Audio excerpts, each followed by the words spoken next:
کئی بار میچ دیکھا ہوگا کافی سال پہلے. میں انڈر 19 تک کھیلا تھا اور اس کے بعد جب میں نے دیکھا, ظاہر ہے میں نہیں کھیل سکا, اس کے بعد میں کرکٹ بڑے شوق سے دیکھتا تھا, اور انڈیا پاکستان کا میچ تو میں ایسے دیکھتا تھا جیسے واقعی جنگ ہو رہی ہے. لیکن جب پاکستان بری طرح سے ہارتا آیا اور میں نے کئی سال پہلے عہد کر لیا تھا کہ اب دوبارہ کبھی میچ دیکھوں گا بھی نہیں پاکستانی ٹیم کے حوالے سے, کیونکہ ہمارے جذبات جڑے ہوتے ہیں, ہم دیکھ رہے ہوتے ہیں کہ ہماری ٹیم کھیل رہی ہے, لیکن اس کے باوجود وہ ہر بار لڑ کے نہیں ہارتی بلکہ بری طرح سے ہارتی ہے, اور میدان میں تو ایسے لگ رہا ہوتا ہے جیسے یہ ٹائم پاس کرنے ہیں. ان کی ہر پلیئر کی پرفارمنس بالکل زیرو ہوتی ہے. اتنے سال کھیل کر جتنی بڑی بڑی گاڑیاں, جتنے بڑے بڑے گھر اور اتنا پیسہ ان کو دیا گیا ہے, اس کے باوجود ان کی پرفارمنس بالکل زیرو. کنٹروورسیز اور باقی چیزوں میں ہماری ٹیم ایک نمبر. بھائی جو حرکات اور یہ جو چیزیں اگر ان کی سامنے آنے لگ جائے نا, آپ یقین جانیں آپ کبھی ان میں سے کسی ایک کو بھی پلیئر کی صورت میں نہ دیکھیں اور آپ بولیں کہ اگر یہ پلیئرز ہوں گے تو ہم بائیک آؤٹ کرتے ہیں کرکٹ کا. خیر,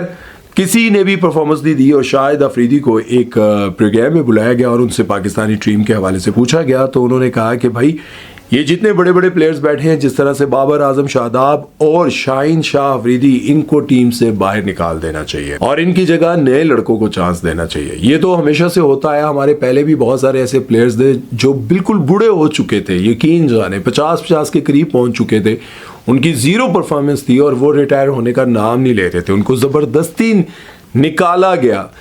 لیکن وہ لوگ ریٹائرمنٹ نہیں لیتے تھے. اور اسی طرح سے پاکستان کے ابھی موجودہ بہت سارے ایسے پلیئرز ہیں جو ریٹائرمنٹ پر آتے ہی نہیں ہیں, سوچتے بھی نہیں ہیں. حالانکہ پاکستان کے علاوہ دنیا بھر میں بہت سارے ایسے پلیئرز ہیں جن کو لگتا ہے کہ اب میری پرفارمنس جو ہے اچھی نہیں ہے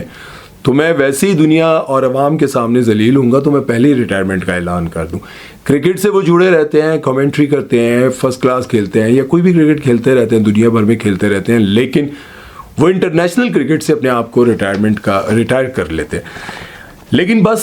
ہماری ٹیم ہے جس میں لوگ گندی سے گندی پرفارمنس دیتے رہے لیکن سوچتے ہیں کہ ریٹائر ہو گیا تو بھائی یہ تو کروڑوں روپیہ ہتھا چلے جیسی, میں تو بالکل ناکارہ ہو جاؤں گا, میں تو ویلا ہو جاؤں گا, اس لیے وہ یہ نہیں کرتے. خیر, جب شاہین شاہ افریدی کا نام لیا تو لوگوں کو ایک تو لگا کہ شاید انہوں نے انصاف کیا, اگر تو وہ ان سارے پلیئرز کے ساتھ اپنے داماد کا نام نہیں لیں گے تو لوگ ہو سکتا ہے ان کو بھی ذلیل کرنے لگ جائیں اور لوگ کہیں کہ بھائی پہلے اپنے داماد کا نام لیں. اور کچھ لوگوں کو یہ بھی لگا کہ شاہد افریدی اور شاہین شاہ افریدی کے درمیان کوئی مسئلہ چل رہا ہے اور ان کو لگا ہو کہ بھائی یہی وقت ہے جہاں میں غصہ اتار سکتا ہوں اور اس کو کچھ کہہ سکتا ہوں, تو ہو سکتا ہے کہ انہوں نے وہ غصہ اتارنے کے لیے اپنے داماد کو بھی رگڑ دیا. ایسا تو ہو نہیں سکتا ویسے یار, ہوگا بھی مسئلہ تو, لیکن وہ پروفیشنلزم میں آ کر یہاں پر یہ بات نہیں کر سکتے. میرا خیال ہے کہ ان کو تنقید جو انہوں نے کی ہے وہ بالکل ٹھیک کی ہے. اگر وہ تنقید اس طرح سے کرتے کہ بھائی وہ ان کو نکال دو, اس کو نکال دو, لیکن داماد کا نام نہ لیتے, بابر اعظم کا لے لیا, شاداب کا لے لیا, باقی کرکٹرز کا لے لیا, تو اپنے داماد کا نہ لیتے تو پھر زیادتی ہوتی ہے. اور میں آپ کو یہ بتاتا چلوں کہ باقی بہت سارے لوگ یہ بات جانتے ہیں,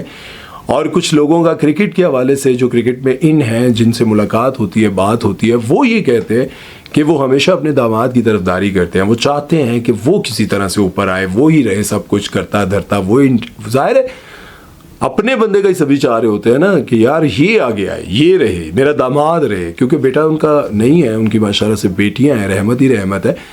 تو وہ یہی چاہتے ہیں کہ میرا داماد جو ہے وہ ان رہے, اچھی پرفارمنس دے. لیکن جب وہ باقیوں کا نام لے رہے تھے, باقیوں کو کرٹیسائز کر رہے تھے اور داماد کی بھی پرفارمنس اچھی نہیں تھی, تو پھر وہ کیا کرتے ہیں, ان کی تو طرفداری نہیں کر سکتے تھے. بہرحال اس بارے میں آپ کو کیا لگتا ہے, ذرا اپنی جاسوسی لڑا کے مجھے دسو. خیر, چلتے ہیں نیکسٹ خبر کی طرف, بات کرتے ہیں جی عماد وسیم کی نئی دلہن اور نئی شادی کے بارے میں. کس سے کی انہوں نے شادی اور کس نے یہ خبر لیک کی, یہ میں آپ کو بتاتا ہوں. عماد وسیم کی جو پہلی وائف تھی, انہوں نے ان پر بہت زیادہ الزامات بھی لگائے تھے اور باتیں بھی کی تھی اور کہا تھا کہ یہ بندہ یہاں پر یعنی کہ باہر اپنے بچوں, بیوی, سب کو چھوڑ کر عیشیاں کر رہا ہے, اس کو اپنے بچوں کی پرواہ نہیں, بچے رو رو کے میسیجز کرتے ہیں, بہت ساری باتیں انہوں نے کی تھی. اور انہوں نے کہا تھا کہ یہ وہاں پر کسی کے ساتھ اٹیچ ہیں, شادی کرنا چاہتے ہیں اور یہ مجھے بھی دھوکہ دے رہے ہیں, بہت سارے الزامات تھے. خیر, اب انہوں نے وہ جو الزامات تھے ان کو سچ ثابت کیا اور عماد وسیم کی شادی کی تصویریں, ویڈیوز شیئر کرتے ہوئے کہا کہ یہ دیکھیں, جو میں نے کہا تھا وہ سچ ہے یا جھوٹ آپ سب کے سامنے ہے. انہوں نے بتایا کہ ایک انفلوئنسر ہیں جن کا نام ہے نائلہ راجہ, وہ پہلے بھی الزامات لگاتی رہیں، یہی باتیں کرتی رہیں، اور اب ان کی جب ویڈیو سامنے آ گئی تو لوگوں نے عماد وسیم کو خوب رگڑا۔ انہوں نے کہا کہ یار دیکھیں مرد، میں پہلے بہت دفعہ کہہ چکا ہوں یہ بات کہ مرد جو ہے وہ ایک چھوڑ کر 4 شادیاں کریں، لیکن پہلی کو ذلیل کر کے، رسوا کر کے، اس کو تنگ کر کے، چیٹ کر کے پھر آپ شادی کرتے ہیں تو میرا خیال ہے کہ آپ کے اندر انسانیت نہیں ہے۔ اور اگر عورت بد زبان ہے، عورت نے مرد کا جینا حرام کیا ہوا ہے، وہ اس کو نوکر ملازم بنا کے رکھنا چاہتی ہے، اس کو اپنے انڈر رکھنا چاہتی ہے، اس پر حکم چلانا چاہتی ہے، تو بھی سے آتی ہے، اس کو اپنی حدود پتہ ہو، اور اگر بیوی اچھی ہے، پردے دار ہے، عزت دار ہے، سب کچھ ہے، اور اس کے باوجود آپ اس کو دھوکہ دے کر شادی کرتے ہیں، شادی کرنے کا آپ کے پاس حق ہے، لیکن آپ اس کو دھوکہ دے کر شادی کرتے ہیں، اس کو ستا کر شادی کرتے ہیں، اور اتنا ستاتے ہیں کہ وہ آپ کے ساتھ الگ ہونے پر مجبور ہو جائے، آپ سے دور ہونے پر مجبور ہو جائے، تو پھر میرا خیال ہے کہ آپ اچھے انسان بھی نہیں ہیں، مرد بھی نہیں ہیں۔ یہ دونوں چیزیں میں نے سامنے اس لیے رکھی، دونوں اپنے جو پوائنٹ آف ویوز ہیں وہ رکھے، تاکہ یہ نہ لگے کہ عماد وسیم غلط ہے۔ بات کرنے کا مقصد یہ ہے کہ اگر بیوی اچھی تھی، بد زبان نہیں تھی، آپ کا خیال رکھتی تھی، آپ کے بچوں کی ماں تھی، آپ کے بچوں کا خیال رکھتی تھی، اور آپ کی عزت بھی کرتی تھی، لیکن اس کے باوجود آپ نے ان کو دھوکہ دیا، تو پھر آپ نے بہت غلط کیا، اور ایسا نہیں کرنا چاہیے تھا۔ اور اگر بیوی نے اتنا ستایا اور مرد مجبور ہو کر یہ کام کر رہا ہے تو پھر میرا خیال ہے کہ بالکل ٹھیک کیا۔ بہرحال اس بارے میں اب آپ لوگوں کی کیا رائے ہے کامنٹ سیکشن میں ضرور بتائیے گا، اور ایک بات یاد رکھیے گا، دیکھیں یار یہ زندگی جو ہے نا ایسی نہیں ہے کہ آپ کو صرف سکھ ملے گا، پیسہ ملے گا، آپ کے اوپر مشکلات نہیں آئیں گی۔ زندگی ہے، اور اس کے بارے میں اللہ تعالیٰ خود ہی کہتے ہیں یہ جو زندگی ہے یہ پرسکون دنیا جو ہے وہ پرسکون جگہ نہیں ہے، یہ زندگی جو ہے یہ سیکھنے کی جگہ ہے، سزاؤں کی جگہ ہے، یہاں پہ سزائیں ملتی ہیں، یہاں انسان مشکلات میں گھرا رہتا ہے، مشقت کی جگہ ہے، جو اصل ورڈ ہے نا کہ یہ زندگی، یہ دنیا، یہ مشقت کی جگہ ہے۔ سکون تو آخرت میں ہے، تو پھر جہاں مشقت ہے وہاں ہم اصل مشقت نہیں کرے جہاں پہ ہمیں پھل ملنا ہے۔ مشقت ہمیں یہ کرنی چاہیے، میرے سمیت میں صرف باتیں کر رہا ہوں نا، لیکن شاید یہ بات کسی کے دل میں لگ جائے کہ ایسی مشقت کیوں نہ کریں کہ یہ جو 10 15 20 سال 25 سال 50 سال 60 70 80 سال کی زندگی ہے، زیادہ سے زیادہ یہ میں اس لیے پورا کمپلیٹ آپ کو بتا دیے